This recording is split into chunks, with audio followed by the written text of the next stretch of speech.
আসসালামু আলাইকুম ওয়া রাহমাতুল্লাহ।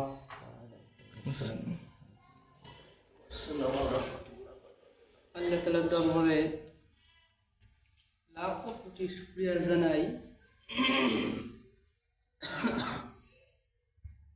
আমার আপনার এখানে অসংখ্য অগণিত মানুষ থেকে আমার আপনার নেতা তৌফিক দান করেছেন সবাই আলহামদুলিল্লাহ। যার অন্তরে নবীর ভালোবাসা যতটুকু তার ইমান ততটুকু। যার অন্তরে নবীর ভালোবাসা নাই তার ইমান বলতে কিছু নাই, সে সরাসরি। আমার অন্তরে যদি রাসূলের প্রেম, রাসূলের মহব্বত যদি না থাকতো তাহলে টুপি জুব্বা এগুলো কখনো আমার গায়ে উঠতো? কখনো উঠতো না। আমি রাসূলকে মহব্বত করি, তাই সেজন্য বললাম যার অন্তরে নবীর ভালোবাসা যতটুকু তার ইমান ততটুকু।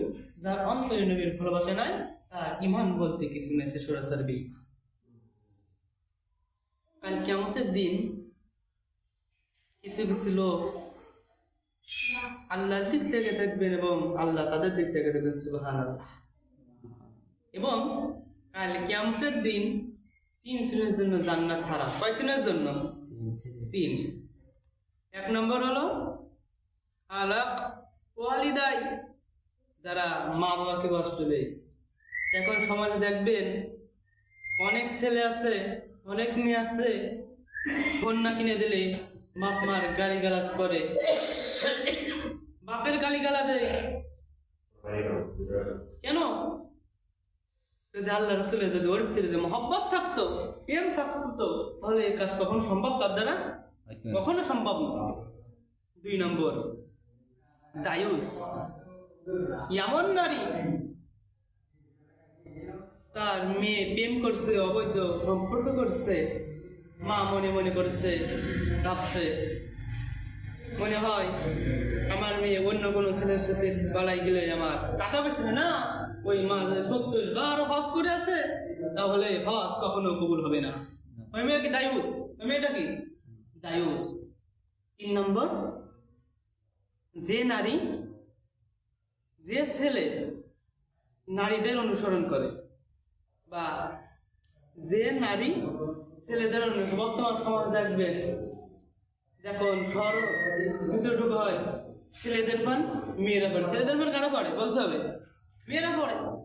দায়ুস, ওই মহিলাই দায়ুস, ওই তুই দায়ুস। ওই 3টা লোকের জন্য জান্নাত হারাম। কয়টা লোকের জন্য? 3টা লোকের জন্য জান্নাত হারাম। কাল কিয়ামতের দিন, কাল কিয়ামতের দিন সবাই চলে যাবে। আদম আলাইহিস সালামের কাছে বলবে, হে আদম বাশার, আমি গুনাহগার, আমি পাপী, আপনি আমাকে শাফায়াত করুন। আদম আলাইহিস সালাম বলবেন, না না, আমি শাফায়াত করতে পারবো না। আমি কাল কিয়ামতের দিন আমার কি হবে আমি সেটা নিজেও জানি না। আমার কি হবে সেটা জানি না। তোমরা চলে যাও নূহ আলাইহিস সালামের কাছে। নূহ আলাইহিস সালাম বলবেন, হে রাসূল, আমি গুনাহগার, আমি পাপী, আপনি আমাকে শাফায়াত করুন। তোমরা কি কথা বলবে? আমি পারবো না, আমি পারবো না। কাল কিয়ামতের দিন কোনো বাঁচার চান্স নাই। নূহ আলাইহিস সালাম বলবে, তোমরা ঈসা আলাইহিস সালামের কাছে চলে যাও। ঈসা আলাইহিস সালাম বলবে, তোমরা মুসা আলাইহিস সালামের কাছে চলে যাও। মুসা আলাইহিস সালাম চলে যায়। সাহাবীদেরকে বললো, এ সাহাবীরা, এই কিয়ামতের দিন তারা মুক্তি পাবে যারা আল্লাহর আইনকে, দ্বীনকে পরিপূর্ণভাবে মেনেছে, নামাজ পড়েছে, তারাই আল্লাহর কাল কিয়ামতের দিন মাফ পাবে। চলে যাবেন ইব্রাহিম আলাইহিস সালামের কাছে, যে বলবেন, আদম বাশার, আমি গুনাহগার, আমি পাপী, আপনি আমাকে শাফায়াত করুন, না হলে আমার কিয়ামত বরবাদ হয়ে যাবে। তাছাড়া কেউ নাই। তিনি বলবেন, আমি তো পারবো না, কিন্তু আমি এমন একজনকে সাথে দেখা দেব, কিন্তু তার কাছে গেলেই তুমি মাফ পেয়ে যাবা। তুমি চলে যাও আখির নবী, আখিরি পয়গম্বর বিশ্ব নবী জনাবে মুহাম্মদ রাসূলুল্লাহ সাল্লাল্লাহু আলাইহি ওয়াসাল্লামের কাছে। আল্লাহ রাসূল কাঁদতে থাকবেন, ইয়া হাবলি উম্মতি, ইয়া হাবলি উম্মতি। আমার গুনাহগার উম্মতের কি হবে, আমার গুনাহগার উম্মতের কি হবে আমি তো জানি না। আল্লাহ ডেকে বলে, হে নবী আপনি কাঁদতেন কেন? আপনার কান্দা আমার সহ্য হয় না, আপনার কান্দা আমার সহ্য হয় না। আপনি ওঠেন, আপনার গুনাহগার পাপী বান্দাদেরকে নিয়ে যান, নিয়ে যান আপনি বেছে বেছে। হুজুরের স্ত্রী বললেন, হুজুর আপনি এত কোটি কোটি গুনাহগার উম্মত করে আপনি কেমন করে চিনবেন? আল্লাহ রাসূল বলছেন, এখানে যদি কালো ঘোড়া সাদা ঘোড়া থাকে, কালো ঘোড়ার ভিতরে কপালওয়ালা যদি কোনো ঘোড়া থাকে এখানে কি পাওয়া যাবে? রাসূলুল্লাহ বললেন, নিঃসন্দেহে এখানে পাওয়া যাবে যারা নামাজ পড়েছিল, এই নামাজের কারণে তাদের হাত দিয়ে মুখ দিয়ে উজ্জ্বল করবে, আমি এইটা দেখে আমি জান্নাতে নিয়ে যাবো। সুবহানাল্লাহ। কিছু কিছু লোক আল্লাহ রাসূলের পায়ে পড়ে কাঁদবেন, ইয়া রাসূলুল্লাহ, ইয়া হাবিবাল্লাহ, আমরা গুনাহ করেছি, আমরা পাপী, আপনি যদি ধিক্কার জানান তাহলে আমরা কোথায় যাব? আমাদের জায়গা নাই। এখন আল্লাহ রাসূল বলবেন, সবকান লেমন গায়বি, তুমি দূর হয়ে যাও, তুমি দূর হয়ে যাও, আমি তোমাকে চিনি না। এখন আমার আপনার কি হবে? বাঁচার কোনো পথ নাই। আমার চিন্তা করা লাগবে, আমার প্রতি সেকেন্ডে প্রতি মুহূর্তে আল্লাহর কাছে জবাবদি করা লাগবে। ওই সেকেন্ডে ওই মুহূর্তে আমি গুনাহ করেছি, আল্লাহ আমি আর গুনাহ করব না, ওই গুনাহগার বান্দা রায় পাবে না। এখন সেই সময় যদি আমাকে বলে, আপনাকে বলে, চোখ কান লেমন গায়বি, তুমি দূর হয়ে যাও, এখন কি হবে? আমি আল্লাহ রাসূলের সুন্নাতকে পছন্দ করি না, আল্লাহ রাসূলের দ্বীনকে পছন্দ করি না। আমি কোনে অনুসরণ করি, কোন নায়ক কেমন চলে, কোন গায়ক কেমন চলে, কার ফ্যান ফলোয়ার বেশি উঠবে ফেসবুকে, তাকে অনুসরণ করি। কিন্তু আল্লাহ তো বলে নাই।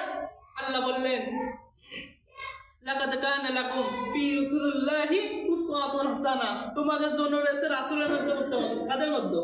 রাসূলের মধ্যে রয়েছে উত্তম আদর্শ, তাছাড়া কারো মধ্যে উত্তম আদর্শ পাওয়া যায় না। ওয়া ইন্নাকা লা খুলুকিন আযীম, আপনি উত্তম চরিত্রের আদর্শ। সুবহানাল্লাহ। আপনি বলেন, আমি নবীকে ভালোবাসি, আমি সাহাবীদেরকে ভালোবাসি। আপনি যদি নবীকে যদি ভালোবাসতেন তাহলে আপনি 5 ওয়াক্ত নামাজে আসতেন। নবী রাসূলরা কি নামাজ পড়তেন না? বাদ দিতেন? নিশ্চয়ই বলতো। আমি বলি আমি আল্লাহ রাসূলকে ভালোবাসি, যদি ভালোবাসি তাহলে আমি কেন নামাজ পড়লাম না?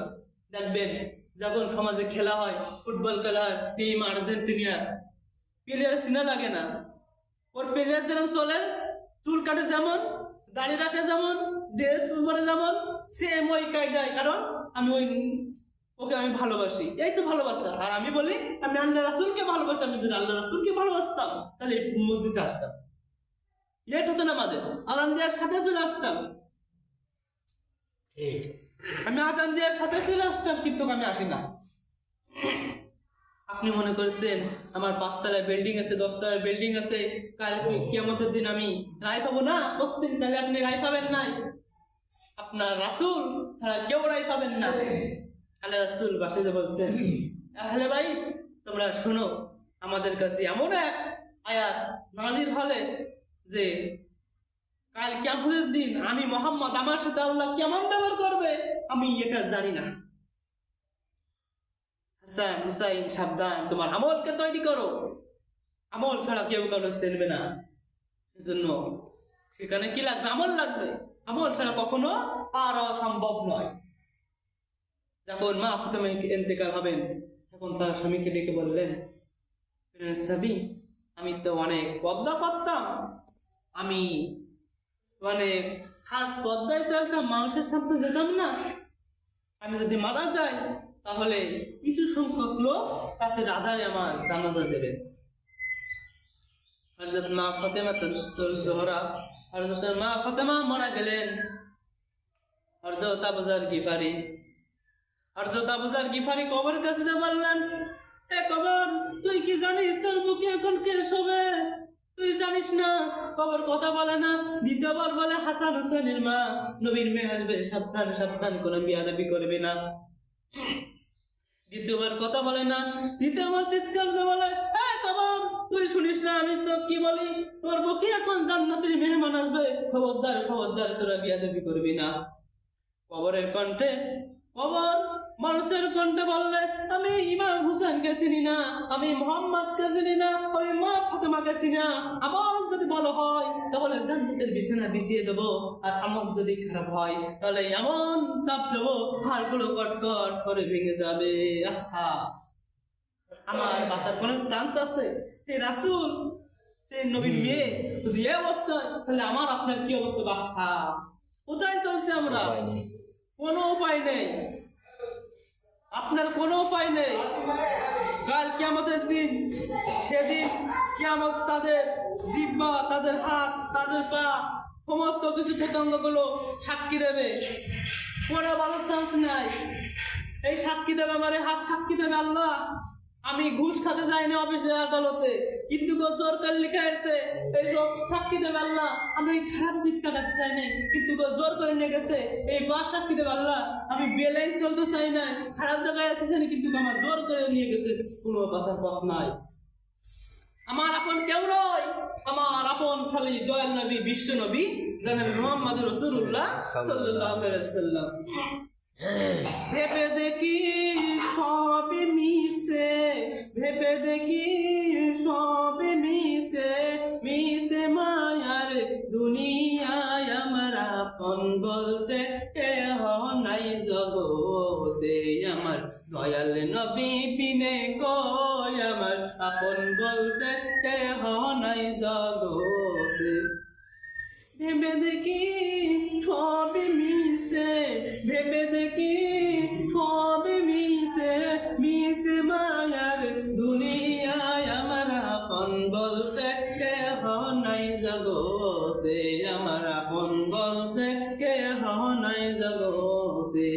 তাহলে আমার রাসূল বিনে, আমার রাসূল ছাড়া কোনো কেউ আপন আছে? কথা বলেন ভাইরা, আছে কি আমার আপন নয়? সবাই আপনার স্বার্থ ছাড়া কেউ দেখবে না, কিন্তু আল্লাহ রাসূল কেমন মহব্বত করে, দুনিয়ার মহব্বত কেমন, আল্লাহ রাসূলের মহব্বত কেমন ছিল দেখেন। একজন চাকরি করে, প্রথম দিন লেট, তার অফিসের বস বলল, আপনার আগামীকাল লেট হয়েছিল কেন? তিনি বললেন, আমি অসুস্থ ছিলাম। দ্বিতীয় দিন আবার লেট, 2-4 দিনের কারণ লেট হয়ে গেল। বললো কি আপনার তার বেতন আছে তাও অর্ধেক টাকা। তৃতীয় দিন লেট, আপনার চাকরি চলে গেল। 3টা দিন, কয়টা দিন?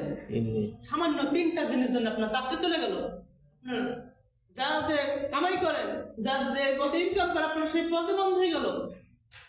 আর আল্লাহ বলে, মা তার রাখা যে বান্দা, তুমি আমার ভালোবাসা থেকে কেন নিরাশে আছিস? আমার থেকে তোর কে বেশি মহব্বত করে?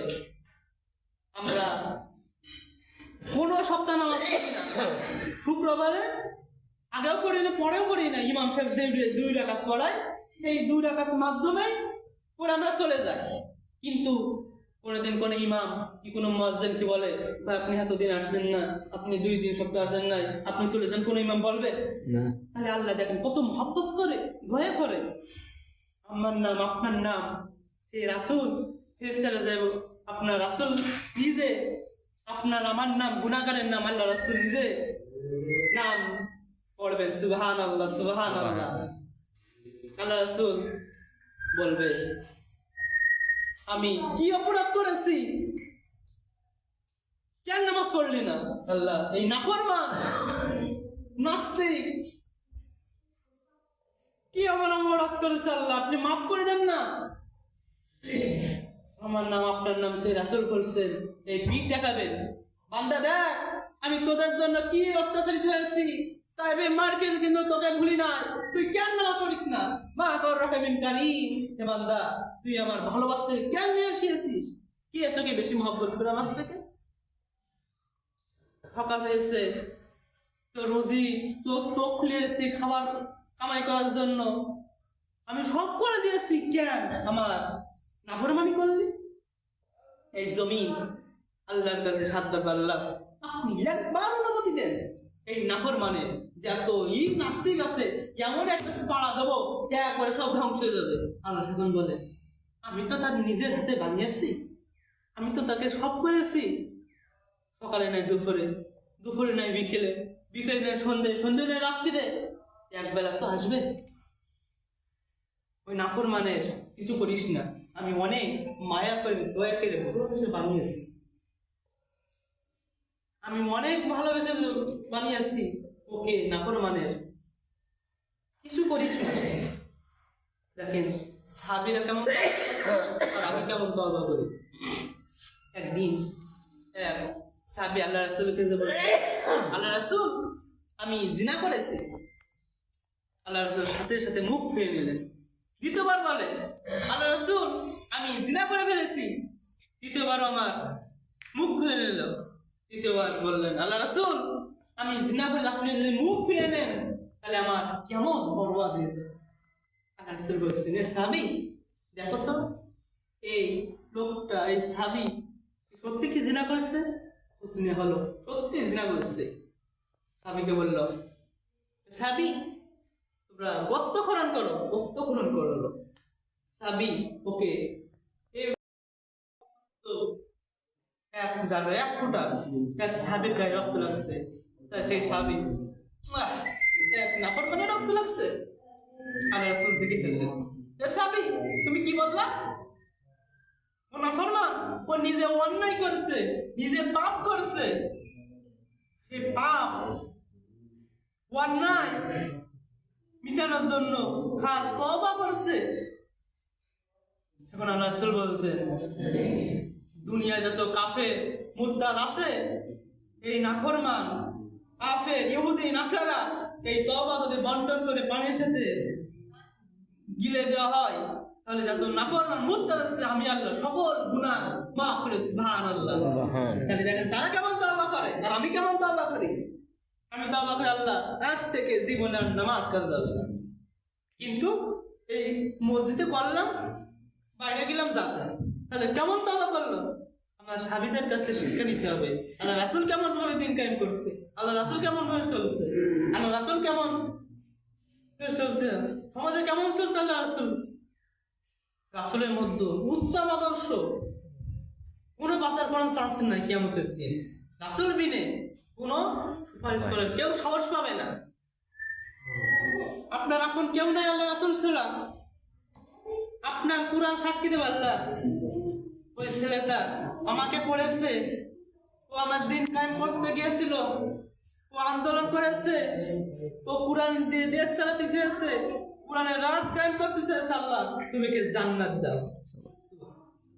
এবং ওই কুরআন ওই নাফরমানের বলবে, আল্লাহ এ আমার চাইনি সমাজে, এ আমার দিন কায়েম করতে চাই নাই, এ কুরআন পড়ে নাই, কিছু করে না। আল্লাহ এরা তুমি নাফরমান, এই নাফরমান জাহান্নামে দিয়ে আমার হাত চাকরি দেবে, পা চাকরি সমস্ত বোতাম আল্লাহ খুলে দেবে কাল কেমন থেকে।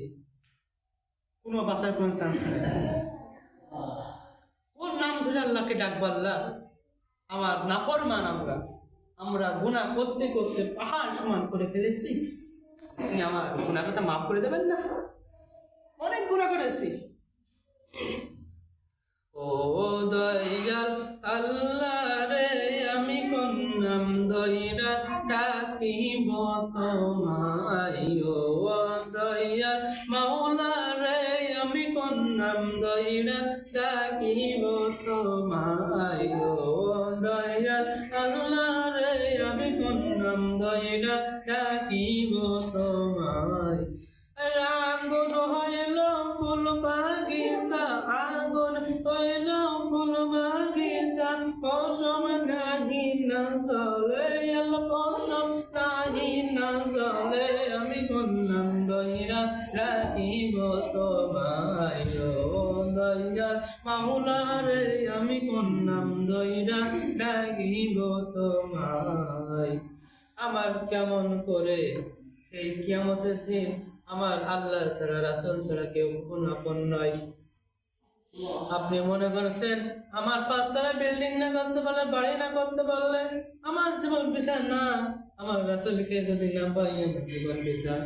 আমার সাদের জীবন বিফলে, নবী সোনার জীবন বিফলে, এই নবী তোমাকে না পাই বৃষ্টির পরে আকাশের দীপ্ত পারে গো সেই নামেতে মধুমাখা সেই নামেতে মধুমাখা করছো পাগল আমারে হে নবী তোমাকে না পাগলে যাদের রাসূলকে না পেলে আমার জীবন শেষ। এরকম চিন্তা ভাবনা নিয়ে চলে লাগবে। আমরা দীর্ঘ সময় যা আলোচনা করলাম, আমার আপনার সের উপর আমল করা এবং সকলকে 5 ওয়াক্ত নামাজ আদায় করা তৌফিক দান করুক। আসসালামু আলাইকুম ওয়া রাহমাতুল্লাহ ওয়া মা তৌফিক ইল্লা বিল্লাহ। নামাজ পড়ি নামাজ